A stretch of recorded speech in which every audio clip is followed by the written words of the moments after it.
Most of my childhood was spent in the same 20 square miles of forest, somewhere in the Appalachian wilderness. I lived there with my mom in this cabin she claims to have built with her own 2 hands. I believed her for a while, though now I'm fairly certain she just found an abandoned cabin and fixed it up as best she could. It was so cold in the winter, and the small fires we managed to produce in the fireplace did little to warm the area. Most winter nights were spent with us cuddled under the same blanket. During the summers, the cabin was so humid that you could see the woods sweating.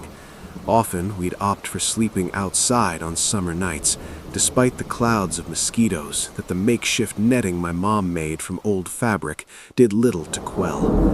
The multitude of bug bites was preferable to waking up dehydrated from sweat, though. Our days back then were mostly spent with my mom hunting for small animals to cook and eat, while I gathered firewood and picked berries. On rare occasions, we would take breaks and spend the day singing songs or reading from the handful of books she had. However, we needed to survive, and that meant working hard to ensure we had food and fresh water. My mask made foraging more difficult than it should have been. I constantly had to pull at the white cotton sheet to fit the eye holes over my eyes, and it would often become drenched in sweat within an hour. The only time I ever took off my mask was when my mom bathed me. I would often try to catch my reflection in the water, but it was never clean enough. I wondered if she'd ever seen my face. She would have had to have seen it the day I was born, right? I learned early on not to ask my mom questions that involved the masks or my face. The only answer I ever received was that if I took off my mask in front of someone, something bad would happen. If I pushed any further, she would say, "I'm your mother, and you should trust that I know what's best." And I did, for a long time. My mother was my whole world, and I loved her as much as a boy could. We spent most of our time together, and I have mostly happy memories of her. Of course, there are bad memories sprinkled in there, with some being downright horrible. I recall once, when I was somewhere between 4 and 6, I was playing outside in our garden. Mom was on the other side of the yard doing laundry, while I hopped through the soft dirt, stepping on any pests I saw. Looking at their guts on the underside of my shoes every time I stepped on one filled me with a sense of satisfaction, knowing I was aiding in our survival in a small way. I'd made my way to the end of the garden when I noticed the rabbit cage. Mom had kept several she'd caught in traps to breed for meat. She told me not to get attached to any of them, as we'd be eating them all at some point. But of course, I'd given them all names and loved sticking my fingers in the cage to feel their soft fur. One of the females, whom I'd named Daisy after a character in one of my mom's books, was staring at me. She chewed on whatever vegetation she had in her mouth as I approached. She didn't scurry or hide like all the others in the cage, instead continuing to look me in the eyes. The curious way she watched me made me smile under my mask. We looked at each other for a while, before I got the sudden urge to untie the twine from my neck. It fell to the ground, and I slowly pulled the mask away from my face. Daisy continued staring as I moved my bare face closer to hers. A warmth fell over me as she stared. The feeling of having someone, even a small-minded creature like a rabbit, see my real face was almost euphoric. The rabbit didn't cower as I thought it might upon seeing my face. The way my mom pushed to keep my face hidden made me think there was something horrible about it. But if there was, Daisy didn't care.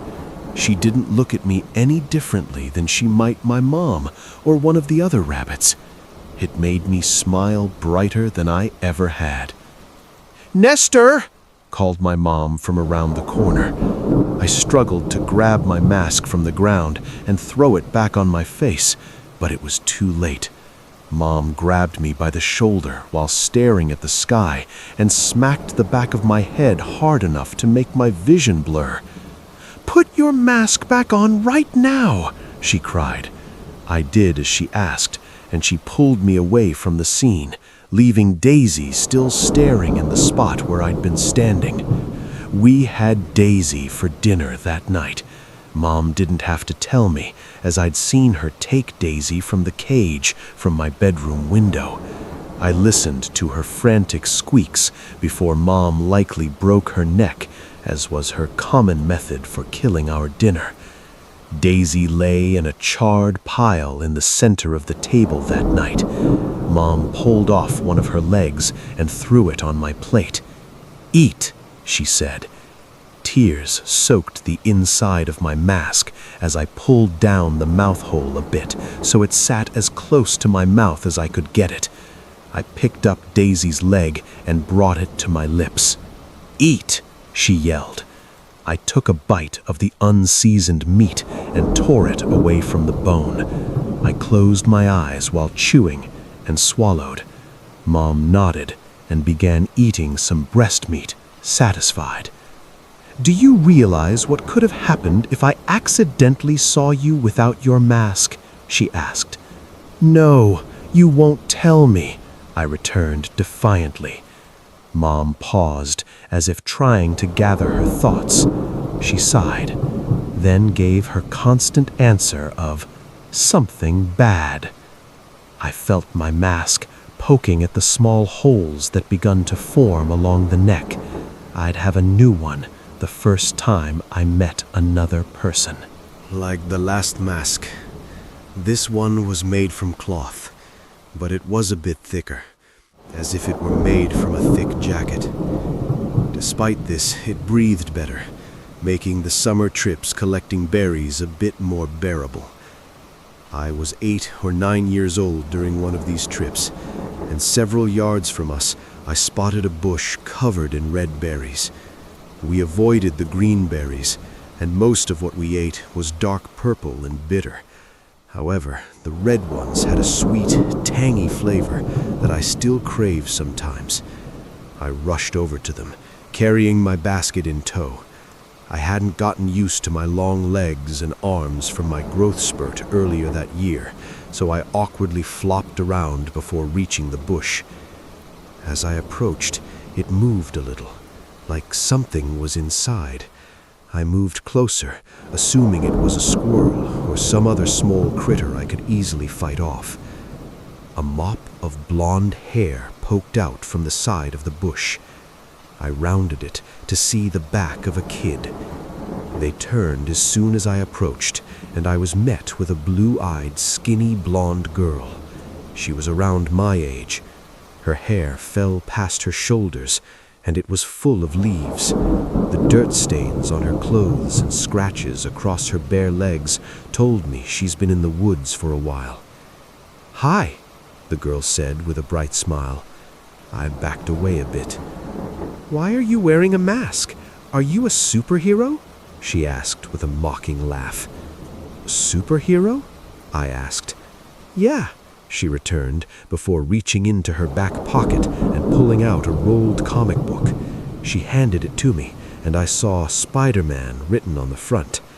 It was the first time I'd ever seen anyone else in a mask, though his was a lot cooler than mine. "You should wear one like him instead," the girl said. The sound of leaves crunching sounded behind me, and I saw my mom approach with her bow and arrow. Her eyes widened when she noticed the girl. "Hello," the girl said. I watched my mom's hands shake as she held the bow and arrow tightly against her side. Another sound came from behind the girl, and Mom quickly lifted the weapon.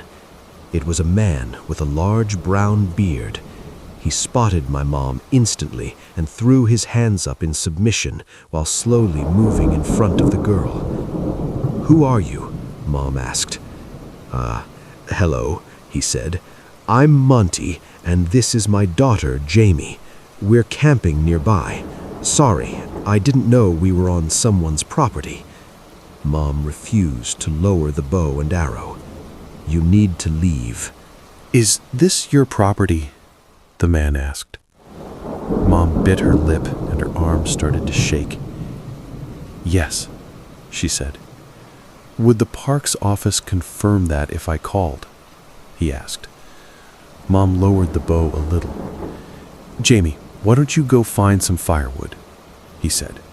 "But Dad, go." Jamie pursed her lips and glanced at me before stomping away. "Look, if you're this deep in the woods, I assume you're hiding from something just like we are," he said to my mom, before looking at me and raising his eyebrow. "We don't want any trouble, and I don't care what you're doing out here, honestly." "See that tree?" Mom said, pointing to the tallest one in the area. "Don't cross it again, you or your girl." "You got it," Monty said with a smile. And with that, my mom lowered her weapon. "I was just bluffing, by the way. I ain't got a phone. Too easy to track." Mom grabbed me by the arm and pulled as we started walking back home. "If you ever want to trade some of your kills, let me know. We've got plenty of beans and rice." Mom ignored him. "We're in the RV down the trail about 2 miles, he called. I looked back and saw the girl waving. I didn't stop looking until they disappeared in the distance. I helped Mom gut the rabbit she'd caught for dinner, holding the bag for the innards as she ripped them out of the small creature. She hadn't said much since we met the father and daughter in the woods, and I couldn't tell if she was concerned or mad. I knew I should avoid bringing it up, but couldn't help myself. "I thought you said there was no one else in these woods," I said as she placed a handful of viscera into the bag. "There weren't," she said, "and I need to figure out a way to get rid of them." "Why?" I asked. "They didn't seem dangerous."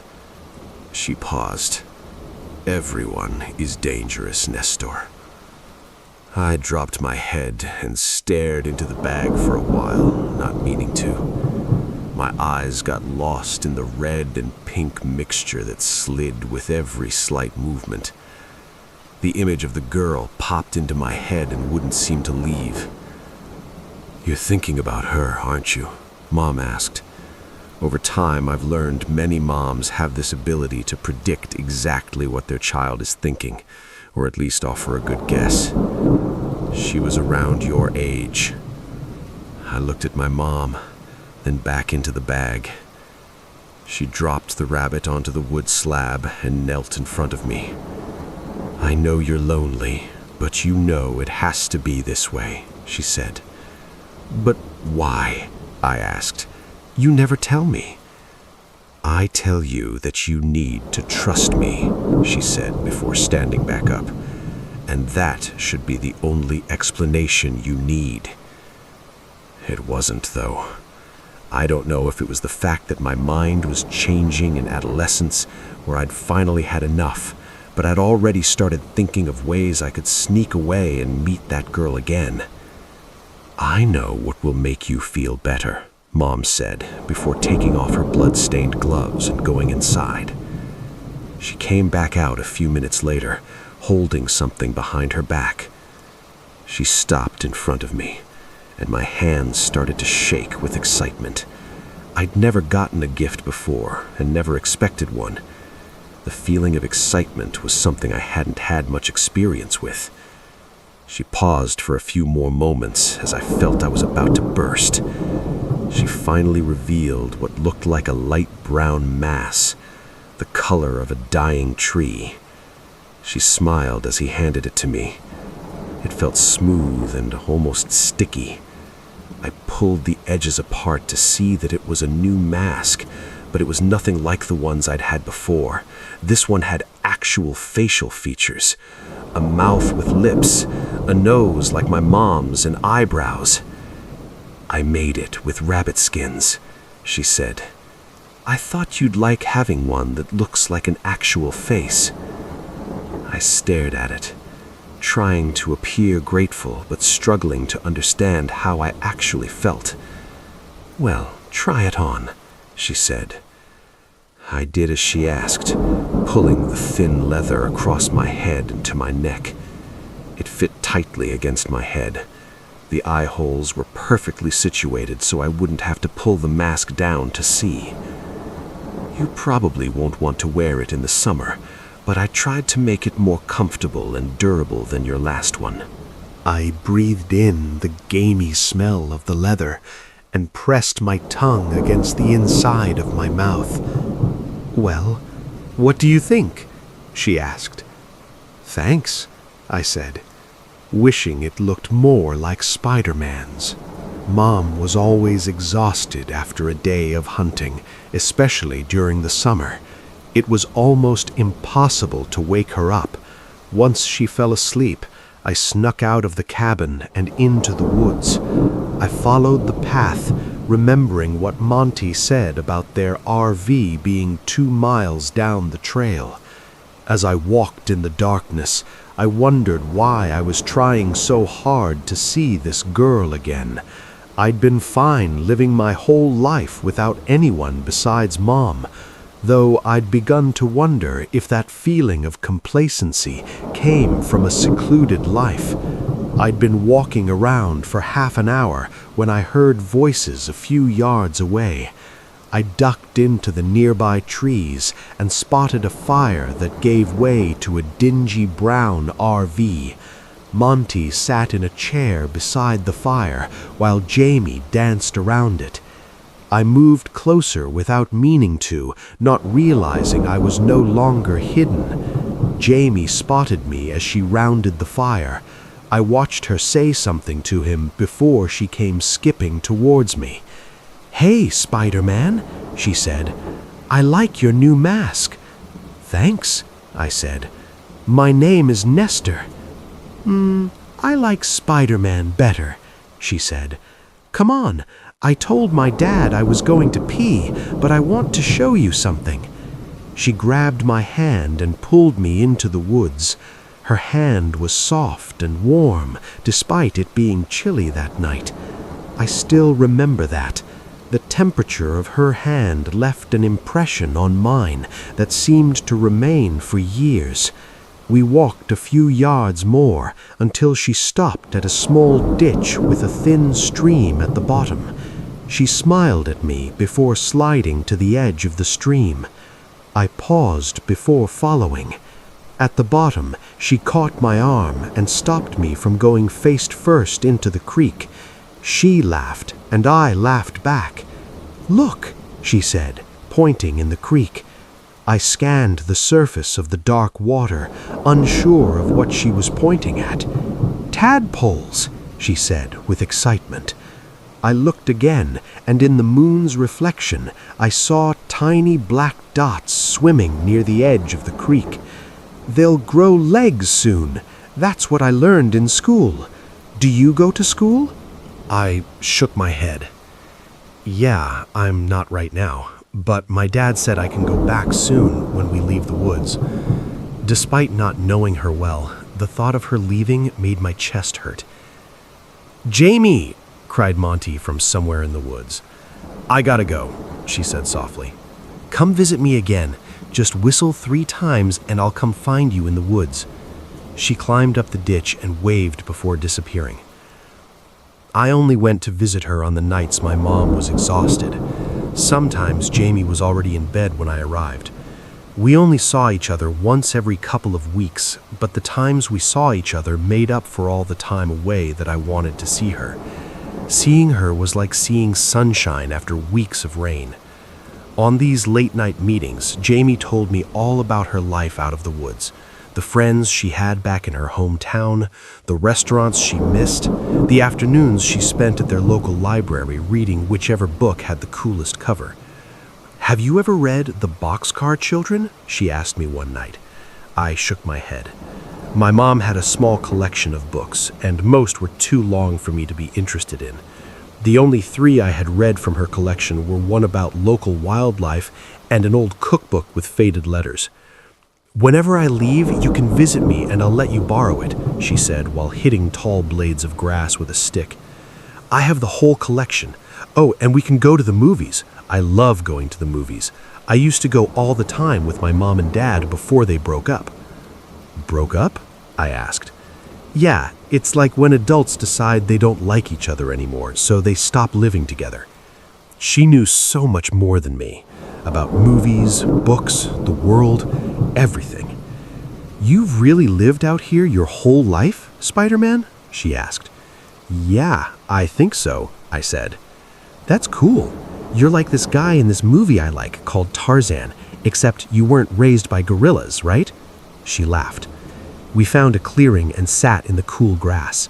Fireflies flew around the tall grass like embers. We looked at each other, and she smiled, and I smiled back. She picked at the grass to her side, randomly glancing at me. "Why do you wear a mask?" she asked, not looking up at me. I knew it would come up eventually, though I liked how long she'd gone before asking. "My mom says something bad will happen," I said, wondering if I should have come up with a cooler reason. She picked at the grass for a few more seconds before standing up and dusting her hands. "Works for me," she said, before offering her hand to help me up. And as we stood in the moonlight, I knew there was no way my face was nearly as nice as hers. We'd met each other every few weeks for around a year without either of us getting caught, though I got the feeling her dad wouldn't care as much as my mom would. One night when I came back, my mom was waiting in the yard, staring into the woods. She spotted me, and her eyes grew wide with anger.